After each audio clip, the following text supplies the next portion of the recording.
Welcome back. ಮುಜರಾಯಿ versus railway ಆರಂಭವಾಗದ Kashi ಯಾತ್ರೆ. Kashi corridor ನೋಡೋ ಕನಸು ನನಸಾಗೋದು ಎಂದು ಧಾರವಾಡದಲ್ಲಿ ರೈಲು ರೆಡಿ, ಬಗ್ಗೆ ಹರಿಯುತ್ತಾ ದರ ಜಟಾಪಟಿ.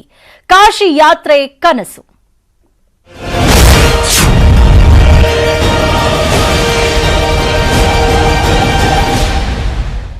ರಾಜ್ಯದಲ್ಲಿ ಕಾಶಿ ಯಾತ್ರೆ ಯೋಜನೆ ವಿಳಂಬ ಆಗಿದೆ. ಪ್ರಧಾನಿ ಮೋದಿಯವರ ಮಹತ್ವಾಕಾಂಕ್ಷೆಯ ಯೋಜನೆ ಇದು.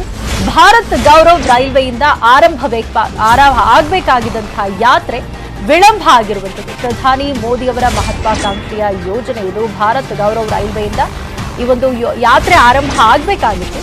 ಮುಜರಾಯಿ ಇಲಾಖೆಯ ಕಾಶಿ ಯಾತ್ರೆ ಯೋಜನೆ ಇದಾಗಿದ್ದು, ಮೋದಿ ಅವರ ಕಾಶಿ ಕಾರಿಡಾರ್ ಪರಿಚಯಿಸುವಂತಹ ಉದ್ದೇಶದೊಂದಿಗೆ ಈ ಒಂದು ಯೋಜನೆಯನ್ನ ಜಾರಿ ಮಾಡಲಾಗಿದೆ. ಕಳೆದ ಬಜೆಟ್ನಲ್ಲಿ ಬೊಮ್ಮಾಯಿ ಅವರು ಇದನ್ನ ಘೋಷಣೆ ಕೂಡ ಮಾಡಿದ್ರು. ಕಳೆದ ಆಗಸ್ಟ್ನಲ್ಲೇ ಕಾಶಿಗೆ ಮೊದಲ ರೈಲು ಹೊರಡಬೇಕಾಗಿತ್ತು. ಆದ್ರೆ ಇನ್ನೂ ಕೂಡ ಇವರು ಸ್ವಂತ ಸೂಪರ್ ಮಾರ್ಕೆಟ್ ಮಾಡಿ ತಿಂಗಳಿಗೆ 10 ಲಕ್ಷ ಸಂಪಾದನೆ ಮಾಡ್ತಾರೆ. ದುಡ್ಡಿದ್ದವ್ರಿಗೆ ಮಾತ್ರ ಅಲ್ಲ, ನೀವು ಮಾಡಬಹುದು. ಫ್ರೀಡಮ್ ಆಪ್ ಅನ್ನ ಈಗಲೇ ಡೌನ್ಲೋಡ್ ಮಾಡಿ. ಈ ಒಂದು ಯೋಜನೆಗೆ ಚಾಲನೆ ಸಿಕ್ಕಿಲ್ಲ, ವಿಳಂಬ ಆಗ್ತಾ ಇದೆ. ಮೊದಲ ರೈಲು ರಾಜ್ಯದಿಂದಲೇ ಹೊರಡಬೇಕಾಗಿತ್ತು. ಮೊದಲ ರೈಲು ಈಗ ಹೊರಡೋದು ನವೆಂಬರ್ 10ಕ್ಕೆ ಅಂತ ಹೇಳಲಾಗ್ತಾ ಇದೆ. ಪ್ರಧಾನಿ ನರೇಂದ್ರ ಮೋದಿ ಅವರೇ ಈ ಕಾಶಿ ಯಾತ್ರೆಯ ಯೋಜನೆಯನ್ನ ಉದ್ಘಾಟನೆ ಮಾಡಲಿದ್ದಾರೆ. ಯಾತ್ರೆಗೆ ಮುಜರಾಯಿ ಇಲಾಖೆಯಿಂದ 5,000 ಸಹಾಯಧನ ನೀಡಲಾಗುತ್ತೆ. 7 ದಿನಗಳ ಕಾಶಿ ಯಾತ್ರೆಗೆ 20,000 ರೂಪಾಯಿ ನಿಗದಿ ಮಾಡಿ ಪ್ರಸ್ತಾವನೆಯನ್ನ ಸಲ್ಲಿಸಲಾಗಿತ್ತು. ಇದಕ್ಕೆ ಯಾತ್ರಿಕರು 15,000 ಕೊಡಬೇಕಾದ್ರೆ ಮುಜರಾಯಿ ಇಲಾಖೆಯಿಂದ 5,000 ಕೊಡಲಾಗುತ್ತೆ. ಸೊ 7 ದಿನಗಳ ಒಂದು ಕಾಶಿ ಯಾತ್ರೆಗೆ 20,000 ದರ ನಿಗದಿ ಮಾಡಿ ಪ್ರಸ್ತಾವನೆಯನ್ನ ಸಲ್ಲಿಸಲಾಗಿತ್ತು. ಇದರಲ್ಲಿ ಯಾತ್ರಿಕರು ಏನಿರ್ತಾರೆ ಅವರು 15,000 ಕೊಟ್ರೆ ಮುಜರಾಯಿ ಇಲಾಖೆ 5,000 ಕೊಡುತ್ತೆ. ಮೋದಿ ರಾಜ್ಯ ಪ್ರವಾಸದ ಸುದ್ದಿ ಬೆನ್ನಲ್ಲೇ ಇದೀಗ ಯೋಜನೆ ಚುರುಕು ಪಡ್ಕೊಂಡಿರುವಂತದ್ದು. ನವೆಂಬರ್ 10ಕ್ಕೆ ಯೋಜನೆ ಜಾರಿಗೆ ಸಚಿವೆ ಶಶಿಕಲಾ ಜೊಲ್ಲೆ ಸೂಚನೆಯನ್ನ ಕೊಟ್ಟಿದ್ದಾರೆ. ಕಾಶಿ ಯಾತ್ರೆಗೆ ಧಾರವಾಡದಲ್ಲಿ ಭಾರತ್ ಗೌರವ್ ರೈಲು ಕೂಡ ಸಿದ್ಧಗೊಂಡಿರುವಂತದ್ದು. ಫೈನಲಿ ಕಳೆದ ವರ್ಷ ಆಗಸ್ಟ್ನಲ್ಲೇ ಆರಂಭ ಆಗಬೇಕಾಗಿದ್ದಂತಹ ಈ ಒಂದು ಯೋಜನೆ ಈಗ ಸದ್ಯ ಈ ಯೋಜನೆಗೆ ನವೆಂಬರ್ 10ನೇ ತಾರೀಕು ಪ್ರಧಾನಿ ನರೇಂದ್ರ ಮೋದಿ ಅವರು ಚಾಲನೆ ಕೊಡಲಿದ್ದಾರೆ ಅನ್ನುವಂತಹ ಮಾಹಿತಿಗಳು ಲಭ್ಯ ಆಗ್ತಾ ಇದೆ. ಇದೆಲ್ಲದರ ಬಗ್ಗೆ ಹೆಚ್ಚಿನ ಮಾಹಿತಿ ಪಡ್ಕೊಳ್ಳೋಣ. ನಮ್ಮ ಪ್ರತಿನಿಧಿ ಅನಿಲ್ ಬಾಸೂರ್ ಇದೀಗ ನಮ್ಮ ಜೊತೆ ನೇರ ಸಂಪರ್ಕದಲ್ಲಿ ಜಾಯ್ನ್ ಆಗಿದ್ದಾರೆ. ಸೊ ಒಂದು ಮಹತ್ವಾಕಾಂಕ್ಷೆಯ ಯೋಜನೆ ಅನಿಲ್, ಇದು ಕಾಶಿ ಯಾತ್ರೆ ಕಳೆದ ಆಗಸ್ಟ್ನಲ್ಲಿ ಆರಂಭ ಆಗಬೇಕಾಗಿತ್ತು. ಆದ್ರೆ ಈಗ ಸದ್ಯ ನವೆಂಬರ್ 10ಕ್ಕೆ ಪ್ರಧಾನಿ ನರೇಂದ್ರ ಮೋದಿ ಅವರಿಂದಲೇ ಉದ್ಘಾಟನೆ ಮಾಡೋದಕ್ಕೆ ಸಿದ್ಧತೆಗಳಾಗಿರುವಂತದ್ದು. ಆದ್ರೆ ಈ ದರ ನಿಗದಿ ವಿಚಾರಕ್ಕೆ ಸಂಬಂಧಪಟ್ಟಂಗೆ ಆಗ್ತಾ ಇರುವಂತಹ ಜಟಾಪಟಿ ಏನು?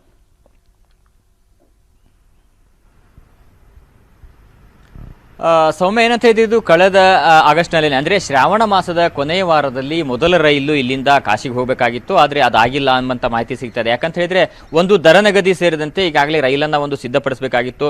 ಪ್ರಮುಖವಾಗಿ ಇಲ್ಲಿ ಕಂಡು ಬರುತ್ತಿರುವಂತದ್ದು ರಾಜ್ಯ ಮುಜರಾಯಿ ಇಲಾಖೆ ಅಧಿಕಾರಿಗಳು ಹಾಗೂ IRTC ಅಂದ್ರೆ ಭಾರತೀಯ ರೈಲ್ವೆ ಅಧಿಕಾರಿಗಳೇನಿದ್ದಾರೆ ಅವರ ಮಧ್ಯೆ ಆಗಬೇಕಾಗಿಂತ ಒಂದು ಒಪ್ಪಂದ ಏನಿತ್ತು ಅದು ವಿಳಂಬ ಆಗಿರೋದ್ರಿಂದಾಗಿ ಕಾಶಿ ಯಾತ್ರೆ ಯೋಜನೆ, ಅದು ಕೂಡ ಭಾರತ್ ಗೌರವ್ ಯಾತ್ರೆ ಮೂಲಕವಾಗಿ ಕೊಟ್ಟಿರುವಂತಹ ಟ್ರೈನ್ ಅನ್ನ ಸಿದ್ಧಪಡಿಸಿ ಕಾಶಿ ಯಾತ್ರೆಯನ್ನ ಮಾಡುವಂತದ್ದು.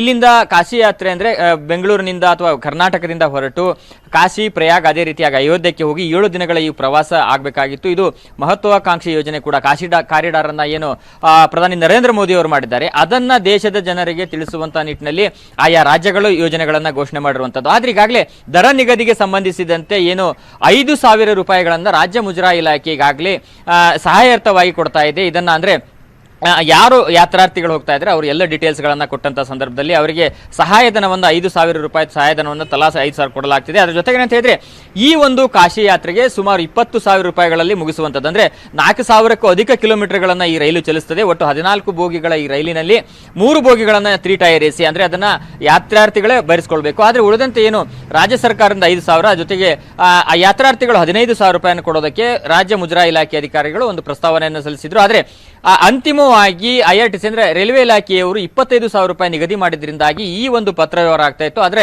ಮುಜರಾಯಿ ಇಲಾಖೆ ಅಧಿಕಾರಿಗಳು ಮುತುವರ್ಜಿಯನ್ನು ವಹಿಸಿಲ್ಲ ಎಂಬಂತ ಆರೋಪ ಕೇಳಿ ಬರ್ತಾ ಇರುವಂತದ್ದು. ಹೀಗಾಗಿನೇ ಈಗಾಗಲೇ ನವೆಂಬರ್ 10ಕ್ಕೆ ಏನು ಪ್ರಧಾನಮಂತ್ರಿಗಳು ರಾಜ್ಯ ಪ್ರವಾಸಕ್ಕೆ ಬರ್ತಾ ಇದ್ದಾರೆ, ಇಷ್ಟರ ಒಳಗಡೆ ಈ ಎಲ್ಲ ಸಮಸ್ಯೆಗಳನ್ನ ಪರಿಹಾರ ಮಾಡಿ ಎಂಬಂತ ಸೂಚನೆಯನ್ನ ಮುಜರಾಯಿ ಸಚಿವೆ ಆಗಿರುವಂತಹ ಶಶಿಕಲಾ ಜೊಲ್ಲೆ ಅವರು ಕೊಟ್ಟಿದ್ದಾರೆ ಎಂಬಂತ ಮಾಹಿತಿ ಬರ್ತಾ ಇದೆ. ಹೀಗಾಗಿ ಇದು ಒಂದು ಕೇಂದ್ರ ಹಾಗೂ ರಾಜ್ಯ ಸರ್ಕಾರದ ಮಹತ್ವಾಕಾಂಕ್ಷೆ ಯೋಜನೆ. ಯಾಕಂತ ಹೇಳಿದ್ರೆ ಕಾಶಿಯನ್ನ ತೋರಿಸುವ ಮೂಲಕವಾಗಿ ಮುಂದಿನ ಚುನಾವಣೆಯ ಮೇಲೆ ಏನು ಮತಗಳನ್ನ ಕ್ರೋಢೀಕರಣ ಮಾಡುವಂತಹ ಒಂದು ಪ್ರಯತ್ನವನ್ನ ಮಾಡ್ತಿರುವಂತದ್ದು. 2023ರಲ್ಲಿ ನಡೆಯುವಂತಹ ವಿಧಾನಸಭಾ ಚುನಾವಣೆ ಇರಬಹುದು, ಅದರ ಜೊತೆಗೆ 2024ರಲ್ಲಿ ನಡೆಯುವಂತಹ ಲೋಕಸಭಾ ಚುನಾವಣೆ ಇರಬಹುದು. ಈ ಎರಡೂ ಚುನಾವಣೆಗಳನ್ನ ಕೂಡ ಗಮನದಲ್ಲಿಟ್ಟುಕೊಂಡು ಈ ಯೋಜನೆಯನ್ನ ಜಾರಿಗೆ ತರಲಾಗಿದೆ ಎಂಬಂತ ಮಾಹಿತಿ ಕೂಡ ಸಿಗ್ತಾ ಇದೆ. ಒಟ್ಟಾರೆಯಾಗಿ ಈಗಾಗಲೇ ಈ ಒಂದು ಯೋಜನೆ ನವೆಂಬರ್ 10ರಂದು ಅನುಷ್ಠಾನಕ್ಕೆ ಬರ್ತಾ ಇದೆ. ಜೊತೆಗೆ ಏನಂತ ಹೇಳಿದ್ರೆ ಅದಕ್ಕೆಲ್ಲ ಸಿದ್ಧತೆಗಳನ್ನ ಮಾಡಿಕೊಳ್ಳುವಂತೆ ಶಶಿಕಲಾ ಜೊಲ್ಲೆ ಅವರು ಕೂಡ ತಮ್ಮ ಇಲಾಖೆ ಅಧಿಕಾರಿಗಳಿಗೆ ಸೂಚನೆಯನ್ನು ಕೊಟ್ಟಿದ್ದಾರೆ ಅಂತ ಮಾಹಿತಿ ಇದೆ. ಜೊತೆಗೆ ಏನಂತಿದ್ರೆ ಈ ಯೋಜನೆ ವಿಳಂಬವಾಗಿರುವುದರ ಕುರಿತು ಪ್ರಧಾನಿ ಕಾರ್ಯಾಲಯ ಕೂಡ ರಾಜ್ಯ ಮುಜರಾಯಿ ಇಲಾಖೆ ಅಧಿಕಾರಿಗಳಿಗೆ ಒಂದು ಸಂಪರ್ಕವನ್ನ ಮಾಡುತ್ತೆ ಎಂಬಂತ ಮಾಹಿತಿ ಇದೆ. ಒಟ್ಟಾರೆಯಾಗಿ November 10ರಂದು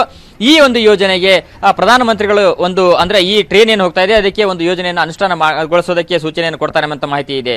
Soumya, thank you Anil, ತಮ್ಮೆಲ್ಲ ಇನ್ಫಾರ್ಮೇಶನ್ಗೆ.